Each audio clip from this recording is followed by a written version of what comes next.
नमस्कार. इन गोवाच्या या विशेष कार्यक्रमात आपलं स्वागत. माझ्यासोबत आहेत ॲडव्होकेट सदानंद वायंगणकर, पेडणे तालुका नागरिक समितीचे निमंत्रक आणि गेली अनेक वर्ष वेगवेगळ्या चळवळीच्या माध्यमातून सातत्यानं लोकांचे प्रश्न वेशीवर टांगणारे एक चळवळे वकील. देशभरामध्ये एक चर्चा सुरू आहे की ईव्हीएम मशीन हॅक करता येतं आणि या ईव्हीएम मशीनमुळेच एका विशिष्ट पक्षाचा फायदा होतो आहे. तो पक्ष निवडणुका हायजॅक करतो आहे. त्यामुळं वेगवेगळ्या न्यायालयामध्ये ईव्हीएमच्या विरोधात याचिका देखील दाखल होत आहे. असं असताना गोव्याचे ॲडव्होकेट सदानंद वायंगणकर हे मात्र वेगळी भूमिका घेतात. ईव्हीएम हॅक होतं की नाही हे अजूनही पुरेशा पुराव्यांनी सिद्ध झालेलं नाही असं त्यांचं म्हणणं आहे. परंतु दुसरी एक गोष्ट महत्वाची आहे की ईव्हीएम नक्की काय आहे याबद्दलच राजकीय पक्ष अनभिज्ञ आहे. ईव्हीएम साक्षरता का झाली पाहिजे हा मुद्दा ते सातत्यानं मांडत आहेत. तो मुद्दा नेमका काय आहे हे आपण समजून घेऊया. नमस्कार साहेब. नमस्कार. देशात चर्चा सुरू आहे की ईव्हीएम मशीन हॅक करता येतं आणि ते ईव्हीएम मशीन हॅक करूनच एक पक्ष सातत्यानं निवडणुका जिंकतो आहे. या पार्श्वभूमीवर तुम्ही मात्र म्हणता आहात की ईव्हीएम बद्दल राजकीय पक्ष अंधारात आहेत, ते त्याच्याबद्दल माहितीच करून न घेता हे आरोप करत आहेत. याबद्दल सविस्तर भूमिका स्पष्ट करा. ईव्हीएम हॅक होतंय असं सगळ्यांचं म्हणणं आहे, पण कोणतीही जी इलेक्ट्रॉनिक वस्तू आहे ती हॅक करता येते मान्य आहे, पण ती कुठपर्यंत हॅक करता येते याचाही विचार झाला पाहिजे. कारण ईव्हीएम जे आम्हाला माहित आहे तेवढ्या पुरतं जर बोलायचं झालं तर नक्कीच कोणी म्हणू शकतो ती हॅक करता येते, पण ईव्हीएमचे कंपोनंट्स आहेत ते फक्त 3 आपल्याला दाखवले जातात. एक आहे जो बॅलेटिंग युनिट, जो बीयू म्हणतो त्याला. दुसरा आहे कंट्रोलिंग युनिट, जो प्रिसाइडिंग ऑफिसरच्या हातात असतो. आणि तिसरा आहे व्हीव्हीपॅट. आपल्या पुढे तो बॅलेटिंग युनिट आहे. बटन दाबायचा, बटन दाबला की आवाज येतो, तिकडं हे पडते, स्लिप पडते आणि तो पुन्हा कंट्रोलिंग युनिट, प्रिसाइडिंग ऑफिसर आणखी एक बटन दाबला की दुसरं मतदानाला चालू होते. हे माहित आहे, पण नेमकं आपण जर बघितलं बॅलेटिंग युनिट तर त्याच्यात एक कागद टाकलेला असतो. फक्त एक कागद असतो, त्याच्या खाली नाही कागद असतो. बॅलेटिंग युनिट वरती जे बटन दाबतात त्याच्यावरती कागद असतो, ती ऍक्रेलिक प्लेट असते, त्याच्या खाली तो कागद असतो. तो कागद त्याच्या जोडीनं आपल्याला चिन्ह हे दाबायचं असतो, निळा बटन दाबायचा असतो त्याच्या समोरचा. पण दुसऱ्या वाटीनं व्हीव्हीपॅट जोडले असतो. मग त्या बॅलेटिंग युनिट मध्ये त्याला कसं माहित पडतं बॅलेटिंग युनिटला की याच्यात 1 नंबर आहे ना तो अमुक पक्षाचा आहे, 2 नंबर आहे तो अमुक पक्षाचा. हे बॅलेटिंग युनिटला कसं माहित पडणार? आणि इकडं व्हीव्हीपॅटला कसं माहित पडणार की ते 1 नंबर दाबला की अमुक चिन्ह दाबायचं, 2 आलं की दुसरं चिन्ह यायचं? हे कसं करतात? त्याच्यासाठी एक गोष्ट असते म्हणजे सिम्बॉल लोडिंग युनिट. प्रत्येक पक्षाची सिम्बॉल असतात. ती काही दिल्लीतून येताना सगळ्यांची धारणा अशी आहे, आपल्या बहुत साऱ्या राजकारण्याची पण आणि त्यांच्या समर्थकांची पण, की ही सगळी लोडिंग आधीच झालेली असतात. तर ती आधीच झालेली नसतात.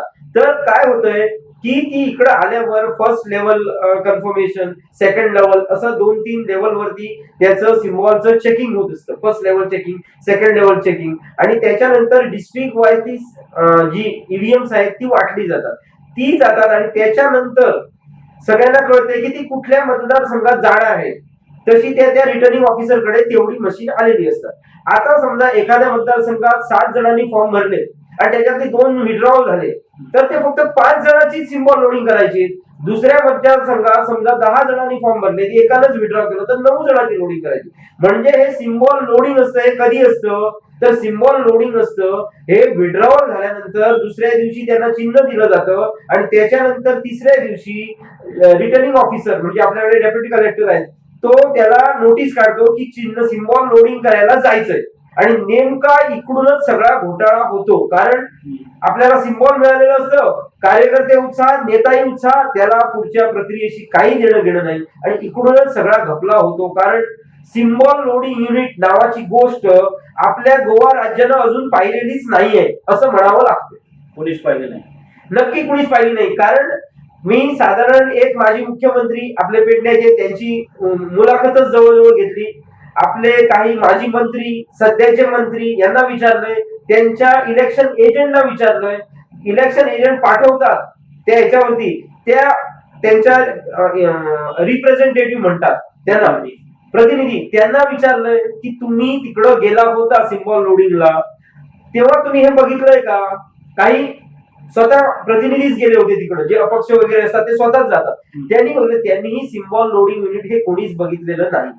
मुख्यतः तेच करून जे रिटर्निंग ऑफिसर आहेत त्यांनीही बघितलेलं नाही. आणि घोटाळा इकडं सुरू होतो. त्याच्यानुसार आपण एक सध्या फोंडा पोलीस स्टेशन मध्ये परवाच एक तक्रार दाखल केलेली आहे की रिटर्निंग ऑफिसर जो असतो त्यानं काहीही व्हेरिफिकेशन न करता एक सर्टिफिकेट दिलेलं आहे तिकडं, आणि प्रत्येक रिटर्निंग ऑफिसर देतो.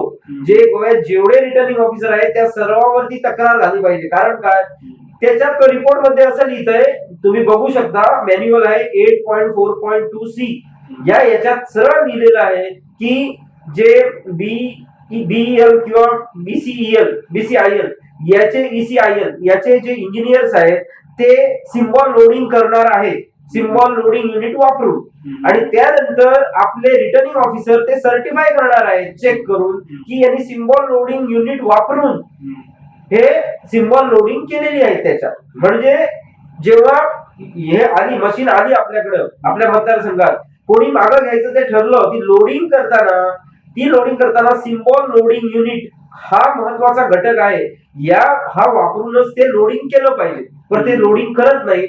आपले जे प्रतिनिधी आहेत किंवा त्याचे एजंट आहेत यांची तेवढी साक्षरता नाही आहे. तुम्ही म्हटलं तेवढं की यांची साक्षरताच नाहीये तेवढी, म्हणून त्यांना कळतच नाही आपण काय करतोय ते. म्हणून ते जातात तिकडं, फक्त बघतात ते दाखवलेलं, आणि ते चक्क कॉम्प्युटर किंवा लॅपटॉप वापरून ती सिम्बॉल लोडिंग करत असतात याच्या माध्यमातून, पेन ड्राईव्हच्या माध्यमातून. म्हणजे पेन ड्राईव्ह ही पण इलेक्ट्रॉनिक डिव्हाइस झाली. म्हणजे पेन ड्राईव्ह मध्ये कुठला प्रोग्राम येतो, तो ईव्हीएम मध्ये कसा जातो हे सरळ दिसतंय, पण कुणालाही त्याचं माहित नाहीये. जर सिम्बॉल लोडिंग युनिट आज कुणीही सांगायचंय, आम्ही पेडणे तालुका नागरिक समिती मार्फत सगळ्यांना चॅलेंज केलंय, जर सिम्बॉल लोडिंग युनिट हे कंपास पेटी एवढं आहे, मोबाईल एवढा आहे, एक छोट्याशा बॉक्स एवढा आहे, रिक्षा एवढा आहे की ट्रक एवढा आहे, हे लोकांनी सांगायचंय. कुणी सरकारच्या कुठल्याही ऑफिसरनी, कुणाल कुमार म्हणून आपले हे होते, त्यांना एकदा विचारलं होतं तर ते म्हणाले ऐसी चीजों से मैं आंसर नहीं कर सकता. सरळ त्यांनी सांगितलेलं. ते आपले चीफ इलेक्शन ऑफिसर होते गोव्याचे. आणि त्याच्यानंतर मग कोरोना आला, हा विषय राहून गेला. 2018 पासून सातत्याने याचा पाठपुरावा होत होता, लक्षात येत नव्हतं कोणाच्या. पण आता पुन्हा एकदा विषय ऐरणीवर आला.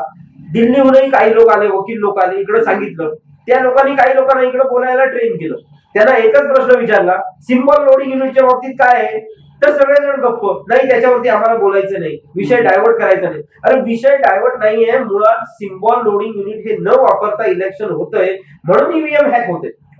जर सिम्बॉल लोडिंग वापरलं, एकूणच ईव्हीएम मशीन हॅक का होतं त्याविषयीची नेमकी जागरूकता राजकीय पक्षामध्ये नाही आणि निवडणुका लढवणाऱ्या उमेदवारामध्ये नाही, असं ऍडव्होकेट सदानंद वायंगणकर यांचं मत आहे.